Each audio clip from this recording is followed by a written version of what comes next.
So there may be another Pal World situation happening right now, but it points to something really interesting. So a new game just dropped the trailer, and it's got everybody talking, and it's called Light of Motorum. I don't know if that's how you say it, but that's how I'm gonna say it. And as you watch this trailer, you can tell exactly why people are talking about it, because it looks exactly like Horizon Zero Dawn. But what I think is interesting is what it's doing to the indie dev scene, because we're starting to see a pattern. Because this isn't the first game to do this. Like I said, there's Pal World, which tried to look like a Pokemon game, and then once you play it, it was nothing like a Pokemon game. And before that, there was Genshin Impact. And if you remember, when that was announced, everybody was calling that a Breath of the Wild clone, but when you play it, it's not really like Breath of the Wild. And it's the same story with this game, because if you watch the trailer, it doesn't really look like Horizon Zero Dawn outside of the aesthetic. The gameplay seems more like Monster Hunter meets Ark Survival Evolved. And in my opinion, it seems like now some indie devs are trying to take the image of an already existing IP, make their game look very similar to it without trying to steal the idea, just to get people to talk. And it works, because then everybody buys the game, they want to see what the game is about, and then they end up finding that there's actually a really good game there. Whereas if this was an unknown company that made all their own assets and looked like nothing else out there,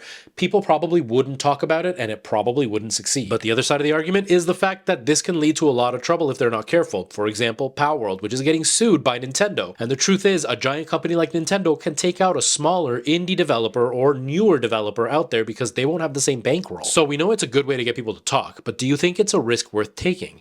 Does this make you want to play the game just to see what the hype is all about? Or do you instantly lose interest if it's an IP that you already like? Let me know.